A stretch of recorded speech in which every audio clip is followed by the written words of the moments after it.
মনোনয়ন জমা দিলাম। আমি সর্বশক্তিমান আল্লাহ রাব্বুল আলামিনের প্রতি শুকরিয়া জানাই। আমার বাবা মা এবং আমার দলের নেতৃবৃন্দ, আমার দলের প্রিয় নেত্রী বেগম খালেদা জিয়া, তিনি সংকটাপন্ন অবস্থায় আছেন। আমাদের দীর্ঘ রাজনৈতিক জীবনে ওনার স্নেহ মায়া মমতায় আমরা বড় হয়েছি, রাজনীতি করেছি। আমার ভারপ্রাপ্ত চেয়ারম্যান এবং আমার দলের সমস্ত নেতাকর্মী, সবচাইতে বেশি হলেও আমাদের এই ফরিদপুর ৪ আসনের নেতৃবৃন্দ, নেতাকর্মী এবং জনসাধারণ সকলের প্রতি আমি কৃতজ্ঞতা জানাই।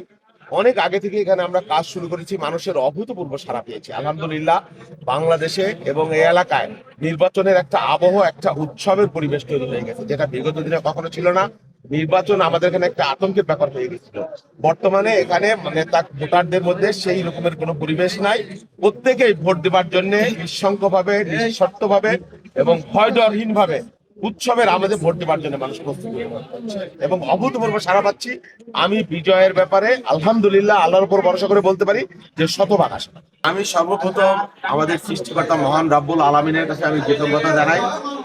আমার দীর্ঘ রাজনৈতিক জীবন, আমার দীর্ঘ দিনের ত্যাগ, শ্রম, কষ্ট, এই কষ্টের পিছনে এবং আমার সাথে আমার দলের নেতৃবৃন্দ, বিশেষ করে আমার দলের প্রিয় নেত্রী যিনি সংকটাপন্ন অবস্থায় হাসপাতাল আছেন, দেশনেত্রী বেগম খালেদা জিয়া, আমাদের দলের ভারপ্রাপ্ত চেয়ারম্যান তারেক রহমান এবং আমাদের এই যে বড় ভাইরা আছে সারদা ভাই, সেখানে যেসব নেতৃবৃন্দ আছে, আমাদের এই এলাকার যত নেতৃবৃন্দ আছে, হ্যাঁ, জনগণ, সর্বস্তরের জনগণ, প্রত্যেকের কাছে আমি কৃতজ্ঞতা জানাই। আমি একটা অভাবিত সারা আমি পেয়েছি বিগত দিনে, তাদের সহানুভূতি, তাদের সারা এবং তাদের মানে কি অনুপ্রেরণা আমি পেয়েছি।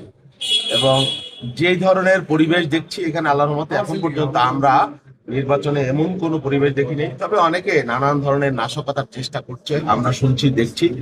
টানা তৃতীয়বার অর্জন করেছে দেশের সেরা সুপার ব্র্যান্ড স্বীকৃতি বসুন্ধরা টিস্যু।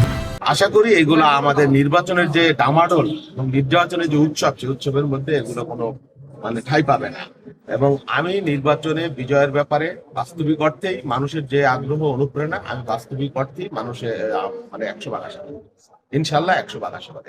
আরেকটি প্রশ্ন হলো যে নির্বাচনে তো এসছেন আপনি, কেমন স্বতঃস্ফূর্ততা উপভোগ করছেন আপনি ভোটারদের মাঝে? হ্যাঁ, নির্বাচনের পরিবেশ তো একবার শুরু হয়ে গেছে গ্রামে গঞ্জে। এটা তো আসলে আমাদের নির্বাচনটা আবহমান কাল ধরে বাংলাদেশে একটা উৎসবের ব্যাপার ছিল, কিন্তু দীর্ঘদিন মানুষ নির্বাচনকে আতঙ্কগ্রস্ত হতো নির্বাচন হলে এবং ভয় পাইত। সেই পরিবেশ এখন আর নাই। গ্রামে গঞ্জে রাতে শীতের মধ্যে মানুষের মধ্যে একটা আনন্দ, একটা উচ্ছ্বাস, তারা ভোট দিতে পারবে স্বাধীনভাবে এবং মুক্ত পরিবেশে, ভয়হীন ভাবে, শঙ্কাহীন ভাবে। এটা তাদের কাছে এখন একটা উৎসবের উপলক্ষ হিসাবে পরিগণিত হচ্ছে। ধন্যবাদ। Thank you, thank you.